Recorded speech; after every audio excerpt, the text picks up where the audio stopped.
والذين معه أشداء على الكفار رحماء بينهم تراهم ركعا سجدا يبتغون فضلا واسديات من ربه من الله ورضوانا سيماهم في وجوههم من أثر السجود. أثر umat Nabi Muhammad itu sallallahu alaihi wasallam, masya Allah, tegas kepada yang menyimpang, berkasih sayang dengan sesamanya. Hati-hati. Jadi kalau ada orang yang berkasih sayang dengan yang menyimpang tapi keras pada sesamanya, itu bukan bagian dari sifat umat Nabi Muhammad SAW. Awas, yang menyimpang dibela, dimacam-macam dan sebagainya. Ya masya Allah, yang baik-baik malah pada diusirin, ya, kemudian diselisih dan sebagainya. Ada sesuatu yang salah di situ, harus diperbaiki. Mumpung masih hidup seharusnya segera taubat sebelum meninggal. Kalau sudah meninggal susah gitu kan. Tapi kemudian lihat kalimatnya, tarahum ruk'an sujada, dan mereka berlatih untuk mendapatkan sifat itu dengan menyempurnakan ruku dan sujudnya. Lu bermohon kepada Allah untuk mendapatkan keutamaan baik dunia ataupun akhirat. Simahum, ada tanda. Simahum fi wujuhim, di wajahnya. Awas, hati-hati, bukan di keningnya tapi di wajahnya. Nah, jangan ketawa dulu, kita jelaskan dulu gitu kan. Awas, hati-hati. Simahum fi wujuhihim, ada tanda di wajahnya. Kalau kening itu jabha. Jabha. Kalau wujuh itu jamak dari kata wajah. Apa itu wajah?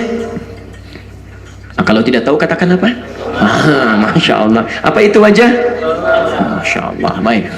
Yuk kita tanyakan. Wallahu a'lam, Allah yang tahu. Kita tanyakan kepada Allah. Satu, makna wajah yang pertama itu bagian muka dari kepala kita ini. Quran surah kelima ayat yang keenam, ketika kita berwudu diminta membasuh wajah. Ya ayyuhalladzina amanu. Surah kelima Al-Maidah ayat ke-6, posisi paling kiri sebelah atas. Ya ayyuhalladzina amanu, hai orang-orang telah menyatakan dirinya beriman kepada Allah. Idza qumtum ilas shalah, pakai alif lam lagi salatnya. Jika Anda ingin menyempurnakan salat, faghsilu, maka mulailah basuh wujuhakum, wajah. Lihat wujuh, simahum fi wujuhihim, faghsilu wujuhakum. Jadi kalau diartikan wajah ini kening di sini, maka Anda wudunya cuma basuh ini aja. Tapi Anda basuhkan keseluruhannya dari batas atas sampai ke bawah. Yang ada jenggotnya di selai-selai juga. Ini menunjukkan wajah makna yang pertama. Yang kedua, wajah itu bisa diartikan adalah bagian yang tampak dari keseluruhan tubuh. Dari ujung kepala sampai ujung kaki. Ini wajah. Makanya ketika Anda sholat misalnya, Anda baca doa istiftah, di antara doanya di hadis riwayat Muslim, nomor hadis 1488, dari sahabat Ali bin Abi Thalib radhiyallahu taala anhu, kata beliau, bima ma'na shallaitu khalfa Rasulillah sallallahu alaihi wasallam. Saya pernah salat di belakang Rasulullah sallallahu alaihi wasallam. Fastaftah. Beliau membaca doa istiftahnya, wajjahtu wajhiya lilladzi fataras samawati wal ard. Saya hadapkan diri saya sepenuhnya, wajjahtu, dari ujung kepala sampai ujung kaki.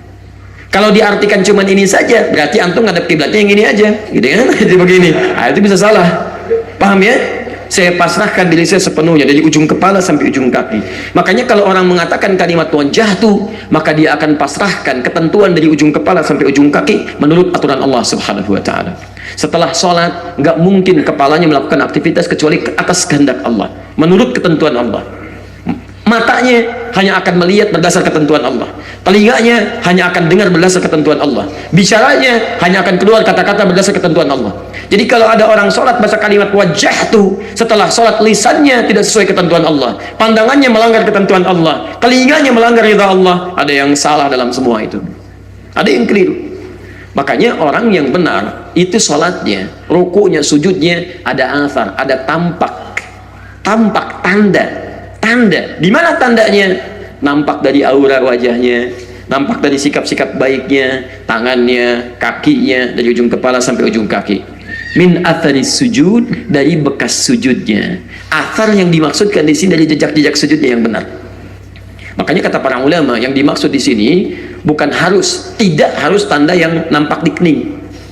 Ya, jadi kalau ada orang yang punya tanda di keningnya misalnya, ya tanda hitam dan sebagainya, tapi tidak punya jejak-jejak seperti tadi, jejak sujudnya yang nampak dari aura kebaikan di wajahnya, senyumnya, kalau lihat orang ini teduh, enak, perilakunya baik, itu yang dimaksudkan. Makanya kata para salafus saleh, orang-orang yang banyak sujud di malam harinya itu siang-siangnya akhlaknya mulia, pekertinya baik. Ya, jadi kalau misalnya ada tanda di keningnya, kemudian sikapnya baik, alhamdulillah, ini bagian dari tanda-tanda kebaikan. Tapi kalau di keningnya misalnya hitam, tapi akhlaknya buruk, baru ketemu sudah kecut, ya ucapkan salam gak disapa dan sebagainya misal, maka itu bukan yang dimaksudkan di sini. Paham? Baik, tapi tidak harus saling mencela di sini. Mungkin dia ketika sujud sejadahnya kotor kali ya, berdampak pada kotornya akhlak. Itu tafsiran antum, belum tentu begitu.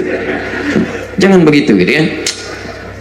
Jidat aja hitam, nggak nyangka tuh. Ketika Anda bilang nggak nyangka, itu Anda sedang nyangka tuh. Allahumma shalli ala Muhammad sallallahu alaihi wasallam.